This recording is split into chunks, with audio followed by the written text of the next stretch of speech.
샬롬. 삼국지 3권 세 번째. 순순히 길을 내줄리 만무일세. 거기다가 낙양에 가 어가를 모신다 해도 득실을 헤아릴 길이 없네. 아우는 천자를 받든다는 명분의 이득을 말하나 지난날의 하진부터 동탁이며 이가 곽사에 이르기까지 어디 그들이 천자를 끼고 있지 않아 죽고 망했던가. 공연히 낙양으로 가 제후들의 미움과 의심을 일신에 모으기보다는 차라리 이곳에 머물러 근거나 중실히 하겠네. 다음으로 유비는 원소와 조조가 입경을 두고 서로 다투기를 은근히 기대해 보았다. 그러나 원소마저도 어쩐지 조용히 머물러 움직이지 않았다. 이해할 수 없어진 유비는 조조의 마음이나 어우러줄 양으로 경화의 표문을 쓰게 했다. 그런데 유비가 막 표문을 받쳐든 사신을 허도로 보내려는 참이었다. 호련 사람이 와서 고했다. 허도에서 천자의 사신이 이르렀습니다. 유비가 놀라 군 경계까지 나가서 사자를 맞아들였다. 사자는 뜻밖에도 자신에게 서주목을 내린다는 제명을 전했다. 도겸으로부터 사사로이 인수를 물려받았으나 유비는 마음속으로 늘 그 일을 개운치 않게 여겨왔다. 그런데 천자가 갑자기 조서를 내려 자신의 관작을 승인해 주었으니 놀라지 않을 수 없었다. 유비는 사자에게 절하여 제명을 받든 후 성은에 감사했다. 그리고 크게 잔치를 열어 사자를 대접했다. 한참 잔치가 무르익어갈 무렵 사자가 불쑥 말했다. 사군께서 이같이 은혜로운 명을 받게 되신 것은 실로 조장군께서 힘써 주선하신 일입니다. 힘써 어가를 모신 공에 의지해 여러 번 주청하셔서 이 같은 성질을 받아내신 것입니다. 이 무슨 조화일까? 의심이 가면서도 유비는 진심으로 기뻐하는 표정을 지으며 조조에게 감사와 칭송을 올렸다. 사자는 그런 유비를 가만히 살피다가 소매에서 조조의 사신을 꺼내 주었다. 여포를 죽이라는 내용이었다. 이 일은 제수아들과 의논한 뒤에 계책을 정하겠습니다.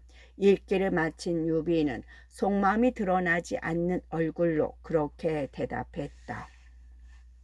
잔치가 끝난 뒤 유비는 사자를 역관에 묻게 하고 여럿을 불러 모았다.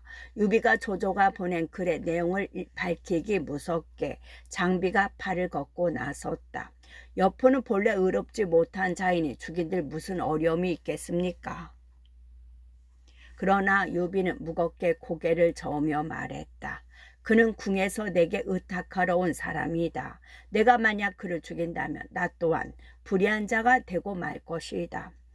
형님은 사람이 좋아서 다리요. 두고 보십시오. 반드시 여포 그놈에게 낭패를 당할 것입니다. 장비가 그렇게 말하며 거듭 여포를 죽이자고 졸랐으나 유비는 끝내 따르지 않았다. 관우 또한 마음속은 장비와 크게 다를 것 없었지만 유비가 굳이 고개를 젓자 말없이 지켜보고만 있었다. 다음 날이었다. 유비가 제명을 받아 정식으로 서주목이 되었다는 말을 들은 여포는 소패에서 그 일을 축하하러 왔다. 공께서 조정으로부터 은명을 받았다는 말을 듣고 가만히 있을 수 없어 이렇게 왔소이다. 유비와 마주 앉기 무섭게 여포가 그렇게 입을 열었다.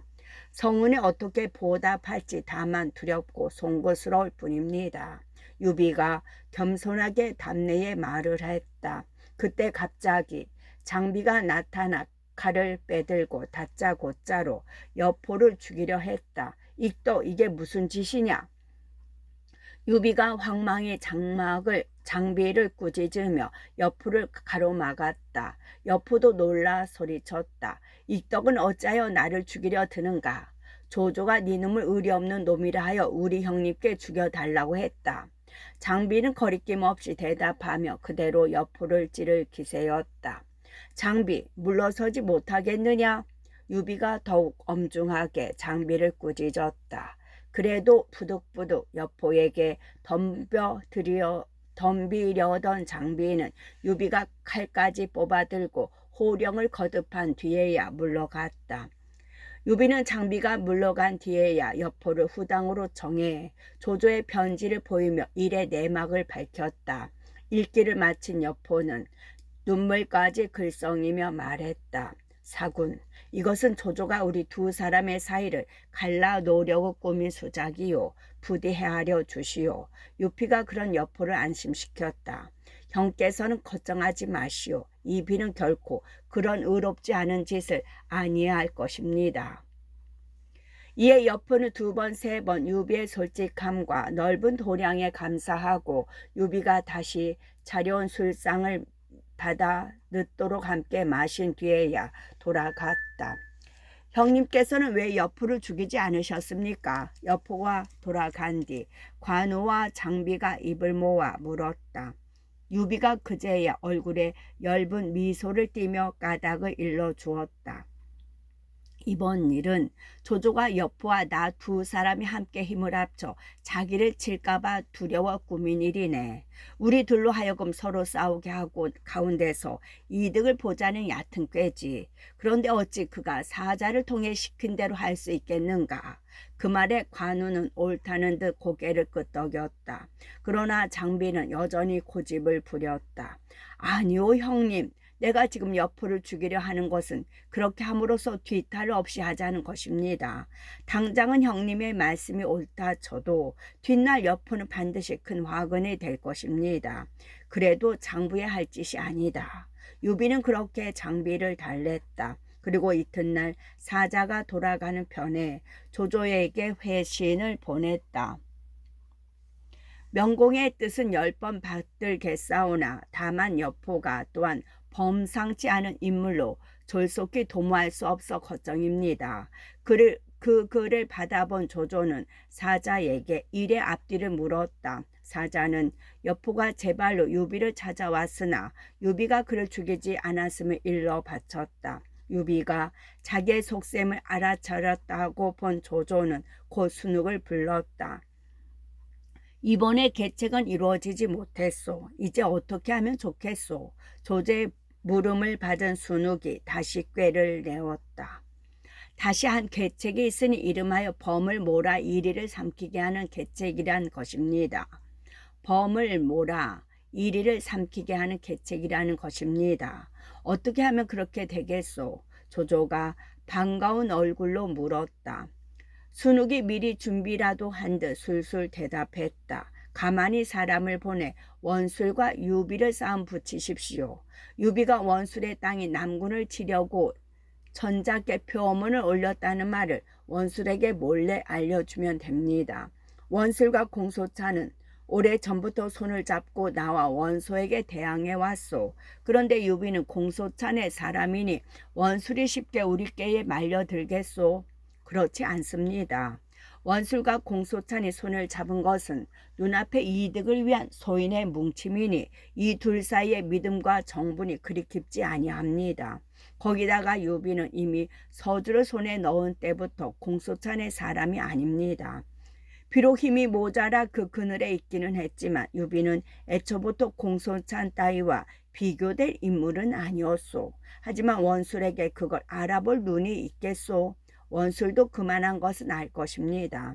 그 소문이 주공께서 거짓으로 퍼뜨린 소문이라는 것만 모른다면 반드시 크게 성이나 유비를 들이칠 것입니다. 그 다음은 주공께서는 다시 유비에게 원수를 치라는 조서를 내리도록 하십시오. 그렇게 되면 유비와 원술은 싸우지 않을래야 않을 수가 없습니다. 유비가 원술과 싸우려면 그로서는 온 힘을 기울여야 하고 따라서 서주는 빈 것이나 다름없게 됩니다. 본시 의리를 모르는 여포가 그 좋은 기회를 놓칠 리 있겠습니까? 그야말로 여포란 호랑이가 유비란 이리를 삼키게 되는 것이지요. 조주가 원래 개교에 어둡지 않았다. 그 같은 순욱의 말을 듣자 그 뒤는 저절로 보이는 듯하였다. 그게 기뻐하며 그 개교를 따르니 그날로 한편으로는 일종의 반관계를 쓸 사람을 원술에게 보내고 다른 한편으로는 전자의 조명을 빌어 서주의 유비더러 원수를 치라 했다. 서주의 유비는 다시 조정에서 사신이 내려온다는 말을 듣고 성을 나가 맞아들였다. 한 통 조서를 받들고 왔는데 읽어보니 군사를 일으켜 원수를 치라는 내용이었다. 유비는 말없이 제명을 받들기로 하고 사신을 허도로 돌려보냈다. 유비가 너무도 쉽게 응하는 것을 보고 미축이 근심스레 물었다. 이 역시 원술과 주공에게 싸움을 붙이려는 조조의 계교입니다. 어찌 그토록 의심 없이 따르려 하십니까? 비록 계교일지라도 제명을 빌려 내려온 것이라 어길 수가 없소이다. 유비가 엄숙하게 대답했다. 한조에 대한 충성심을 잘 드러낸 말이기도 하지만 긴 안목으로 보면 그 또한 훌륭한 계교이기도 했다. 동탁의 무리는 물론 조조까지 이미 야심을 드러내고 함부로 제명을 비는 이상 진정으로 한시를 떠받드는 인물이 더욱 귀하게 여겨지고 백성들의 사랑도 한층 많이 받게 될 것이기 때문이다. 유비는 말뿐만 아니라 실천도 빨랐다. 그날로 마포군을 점거하여 원수를 치러 떠나려 했다. 손건이 나서서 그런 유비를 일깨웠다. 원수를 치는 것도 좋지만 먼저 서주성을 지킬 일이 정해진 뒤라야 합니다. 어떻게 하시겠습니까?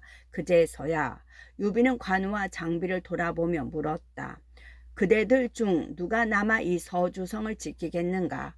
제가 남아서 지키겠습니다. 먼저 관우가 나서며 대답했다. 서주성이 그들 형제의 근거지란 점에서 무엇보다도 그걸 지키는 일이 중요하다는 걸 헤아린 나머지였다.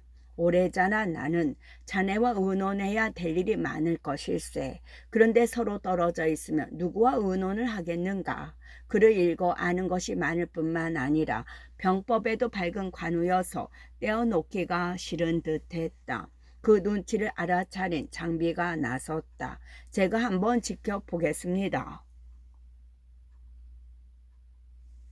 그러나 유비의 얼굴에는 별로 반가운 기색이 없었다.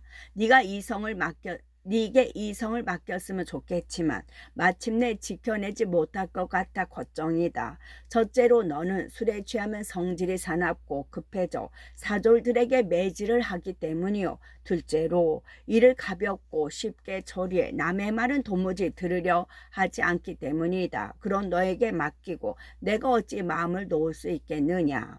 지금부터는 절대로 술을 마시지 않고 사졸들에게 매질도 않을 것이며 모든 일은 남의 말을 들어 처리해 나가겠습니다. 장비가 황급히 맹세했다. 유비의 말이 장비에게 성을 맡기지 않으려는 것이 아니라 다짐을 받아두기 위해서라는 걸 헤아린 미축이 곁에서 한 번 더 장비를 충동질했다. 장군께서 그렇게 말씀하시지만 다만 두려운 것은 입이 마음을 따르지 못하는 일입니다. 장비는 그 말에 성이 났다. 금방 미축에게 달려들듯 버럭 소리쳤다. 내가 형님을 따른 지 여러 해 되었지만 한 번도 형님의 믿음을 저버린 적이 없는데 당신이 어찌 그리 나를 가볍게 보시오. 그래도 유비는 여전히 미심쩍은 듯 말했다. 아우는 그렇게 말하지만 나는 아무래도 마음을 놓을 수가 없네. 진월룡에게 청해 자네를 돕도록 해야겠네. 그리고 진등에게 당분간 장비가 술을 못 마시게 하고 잘못된 일이 없게 장비를 돌보도록 했다. 진등이 그에 응하여 대강 서주성 지킬 일을 정해지자 유비는 한동안 힘써 기른 마복군 3만을 이끌고 서주를 떠났다. 제명을 받들어 남행의 원수를 치기 위함이었다. 그 무렵 원술은 원술대로 유비가 자신을 치려고 조정에 표문을 올렸다는 말을 들었다. 그게 조조의 개교에 의해 흘려든 거짓 소문이라는 걸 알 리 없는 원술은 좁아 터진 속에 일의 앞뒤는 헤아려 볼 생각도 않고 성부터 먼저 냈다.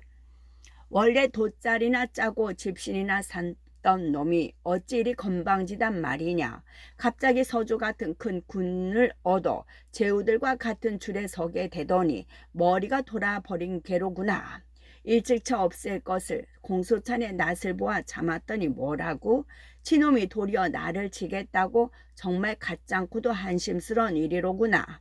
그리고 상장 기령에게 군사 10만을 주어 서주를 치게 했다. 원술의 군사와 유비의 군사는 오래전에 우이에서 만났다. 군사가 적은 유비는 지키기 좋게 강물을 두른 산기슭에 진채를 내리고 원술의 군사가 다가오기를 기다렸다. 원술의 상장 기령은 산동 사람으로 날카로운 끝이 세 갈래 난 칼을 잘 썼는데 그 칼의 무게가 50근이었다. 여러 곳 싸움에서 공을 세워 잠옷 위세가 높았다. 그날도 군사를 유비의 진채 앞으로 몰고 오자마자 앞서서 큰 소리로 유비를 꾸짖었다.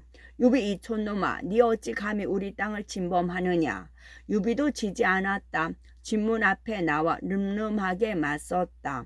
나는 천자의 조서를 받들어 불축한 신하를 도벌하러 왔다. 네 감히 항거하러 들면 네 죄 반드시 주사를 면치 못하리라. 그 말에 가령은 몹시 성이 났다. 스스로 말을 박차 칼춤을 추며 달려나오더니 곧장 유비를 치려 했다. 관우가 가만히 보고 있을 리 없었다. 하찮은 것이 힘있고 날랜 채 뽐내지 말라. 감히 누구에게 덤비려느냐. 한마디 꾸짖음과 함께 말을 박차 달려나갔다. 기령도 원술의 상장이니만큼 만만치 않았다. 관우와 어울린 지 30합이 넘도록 잘 버텨나갔다. 그러다가 아무래도 안 되겠는지 잠시 쉬었다 싸우기를 정했다. 좋다. 달아나지만 않는다면 쉴 틈을 주리라. 관우는 그렇게 허락하고 말머리를 돌려 자기 편 진 앞으로 돌아왔다. 그러나 잠시 후 기다리는 관우 앞에 나타난 것은 기령이 아니라 그 부장 순정이었다. 겁을 먹은 기령이 대신 내보낸 듯했다. 가서 기령이 나오라고 해라. 그와 자웅을 겨루어야겠다. 관우가 순정에게 일렀다. 순정이 죽을 때가 되었는지 그런 관우의 성미를 돋구었다. 너는 이름 없는 조물하기 장수에 지나지 않는데 어찌 우리 기장군의 맞수가 되겠느냐. 그 말에 관우는 크게 노했다. 똑바로 순정에게로 말을 몰아가 한 칼에 순정의 목을 잘라버렸다. 순정의 목 없는 시체가 말 아래로 떨어지는 것을 보고 유비가 일시에 장졸들을 몰아나갔다.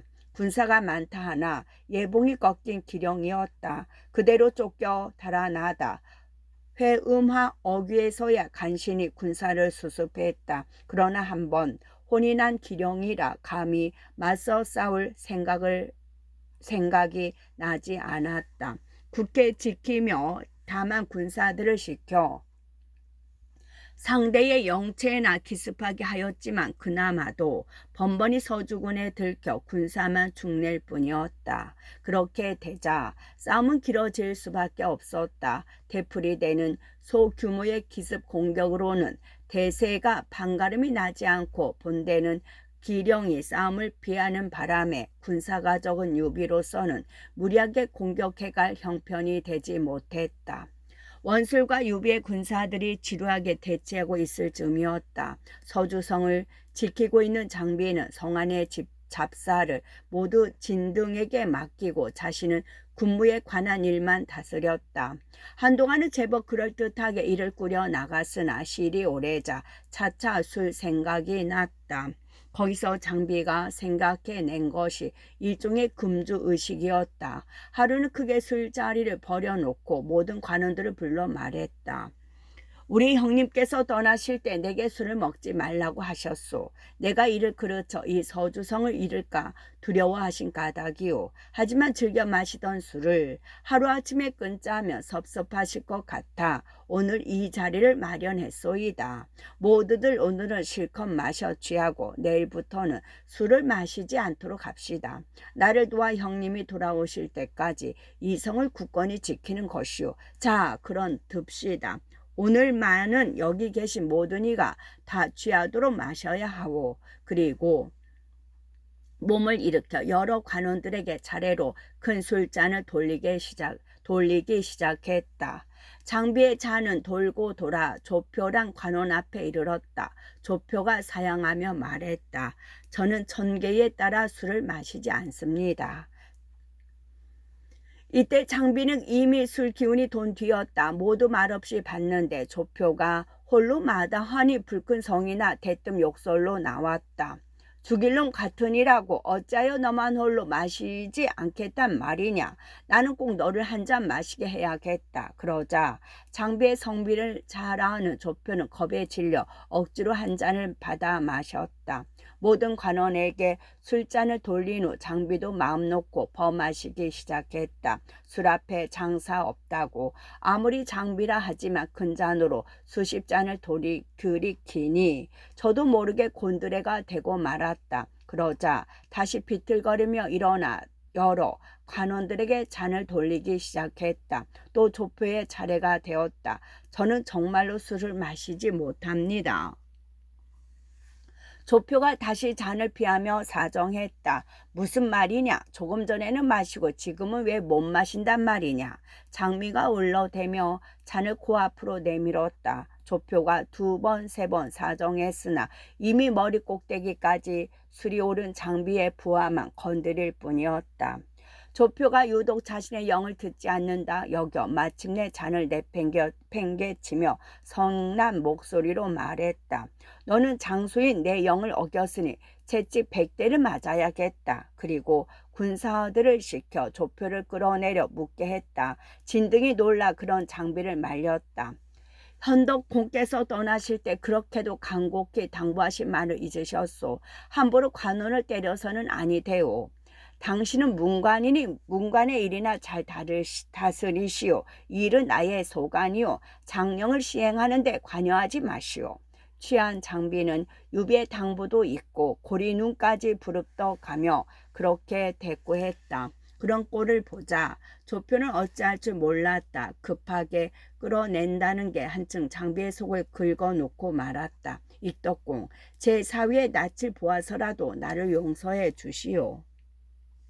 네 사위가 웬 놈이게 그런 소리를 하느냐. 여포가 제 사위 올시다. 그 말에 장비는 배알이 확 뒤틀렸다. 조표가 바로 여포나 되는 듯 노려보며 녹이 등등하여 소리쳤다. 나는 원래 겁만 주고 때릴 생각은 없었는데 니놈이 여포를 업고 나를 위협하려 드니 정말로 때려야겠다. 너를 때리는 것은 바로 여포를 때리는 것이다. 그리고 군사를 호령해 조표를 매질하게 했다. 놀란 관원들이 모두 일어나 말렸지만 장비는 꼭 미친 사람 같았다. 사정없이 50번이나 책찍질한 뒤에야 겨우 사람들의 간청을 받아들여 조표를 풀어주었다. 풀려난 조표는 장비에게 깊은 원한을 품었다. 그날 밤으로 편지 한 통을 써서 소패에 있는 사위 여포에게 보냈다. 장비가 자기를 매질한 일이며 유비가 원수를 치러 떠나고 장비는 술에 골아 떨어져 있음을 알린 뒤 이 기회에 서주성을 손에 넣으라는 권유를 담은 내용이었다. 조표의 글을 받은 여포는 곧 모사 진궁을 불러들였다. 서주에 있는 장인이 이런 글을 보내왔는데 어떻게 했으면 좋겠소. 여포의 그 같은 물음에 진궁이 얼른 대답했다. 원래 소패는 오래 머무를 만한 땅이 못 됩니다. 이제 서주에 노릴 만한 틈이 생겼으니 망설이지 말고 손에 넣으십시오. 이 기회를 놓치면 뒷날에는 뉘우쳐도 이미 늦을 것입니다. 조조가 여백사 일가족을 죽인 일을 보고 그를 버렸을 만큼 개결한 데가 있는 진궁이었으나 그 몇 년 어려운 세월을 보내는 동안 그렇게 변해 있었다. 원래 의리 없기로 소문난 여포가 그런 진국의 말을 따르지 않을 리 없었다. 곧 갑옷을 걸치고 말에 올라 500기를 이끌고 먼저 떠나고 진궁으로 하여금 남은 군사를 수습해 뒤따르도록 했다. 수와 장수 고순과 진군과 함께 뒤따르게 할 만큼 재빠른 출격이었다. 서주와 소패는 겨우 45리의 거리라 말로 달리니 금세 이룰 수 있었다. 여포가 서주성 아래 이르렀을 때는 사경 무렵이었는데 달이 매우 밝았다. 그러나 성 위에서는 여포가 온 것을 알아차리지 못했다. 유사군께서 급한 일로 사람을 보내셨다. 성문을 열어라. 성문 앞으로 간 여포는 성 위를 향해 그렇게 소리쳤다. 마침 성문을 지키고 있던 것은 조표의 군사들이었다.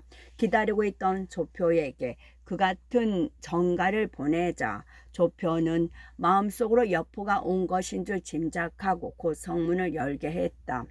성문이 열리는 것을 보고 여포는 멀찌감치 있던 수하 500기에게 암호를 보냈다. 그러자 수하 500기가 달려와 일시에 열린 성문으로 몰려 들어갔다. 그 무렵 장비는 술에 골아 떨어져 세상 모르고 잠들어 있었다. 갑자기 부리던 사람들이 뛰어들어 장비를 흔들어 깨웠다. 여포가 성문을 열고 들어와 이리로 저들어오고 있습니다. 술에 절어 있는 중에도 여포란 말을 듣자 장비는 번쩍 정신이 들었다.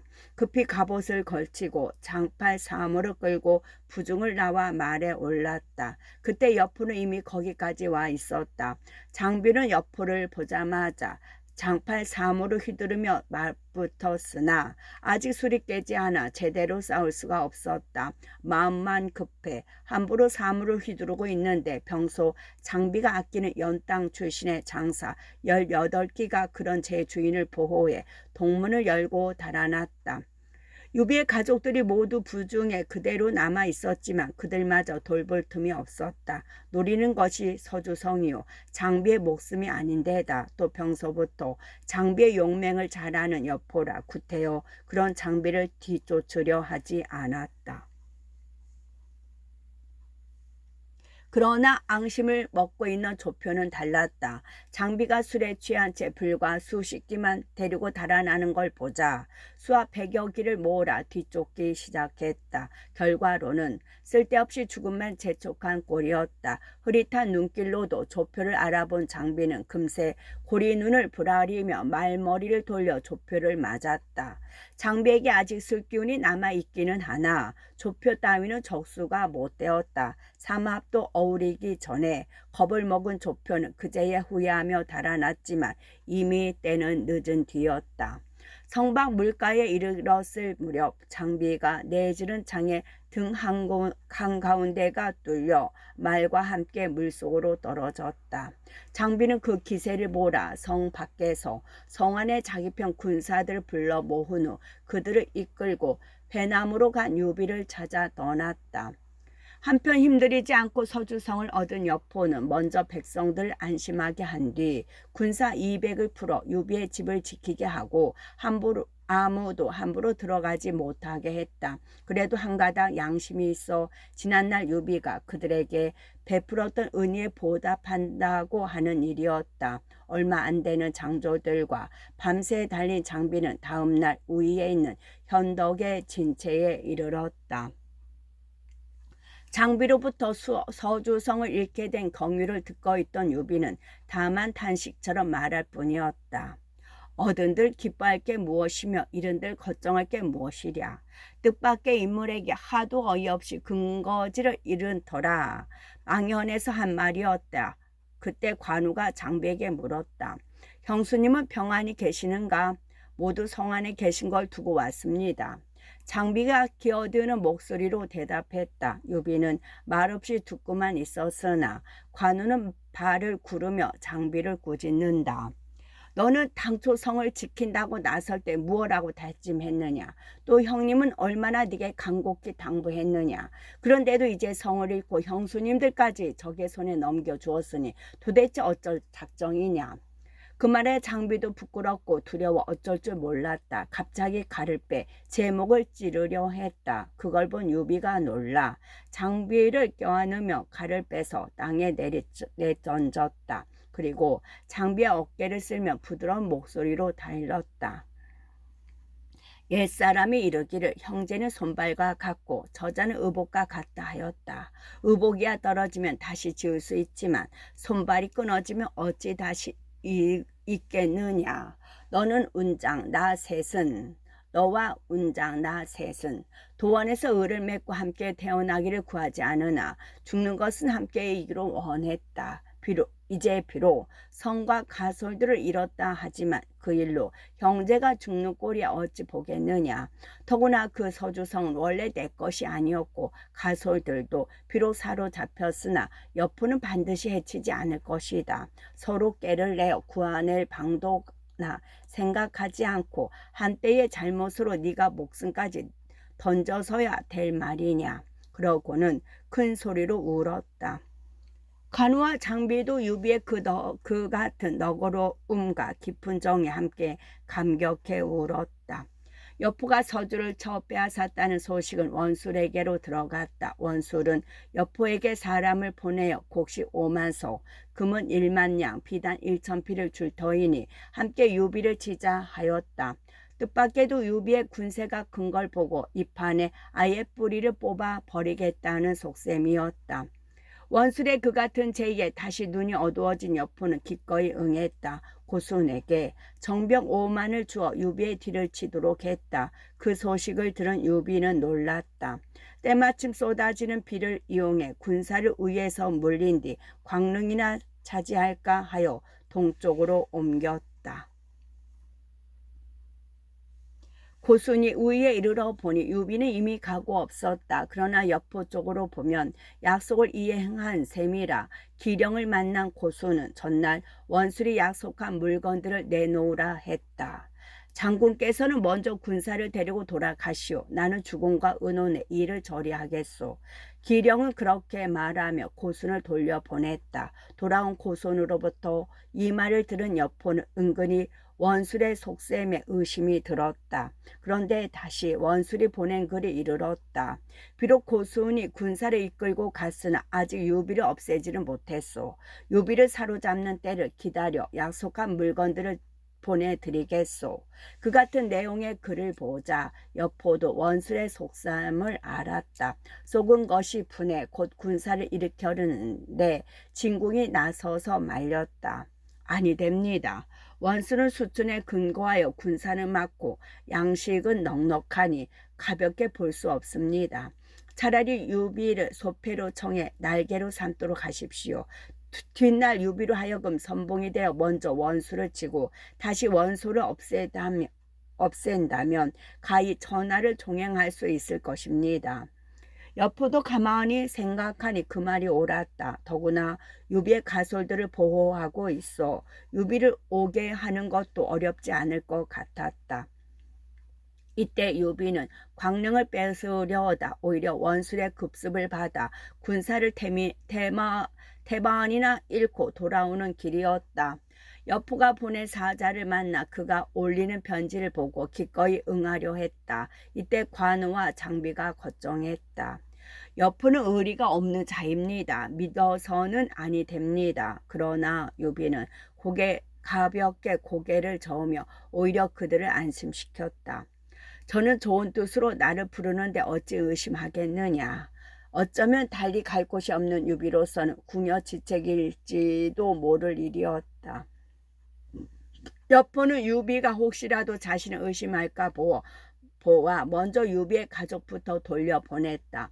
감비 두 부인은 유비를 만나자 그동안 여포가 자기들을 지켜주었을 뿐만 아니라 부리는 이와 쓸 물건까지 넉넉히 보내준 것까지 이야기했다. 봐라, 여포는 반드시 내 가족을 해치지 않을 것이라고 내가 일찍 말하지 않더냐. 다 듣고 난 유비가 빙긋이 웃으며 관우와 장비에게 말했다.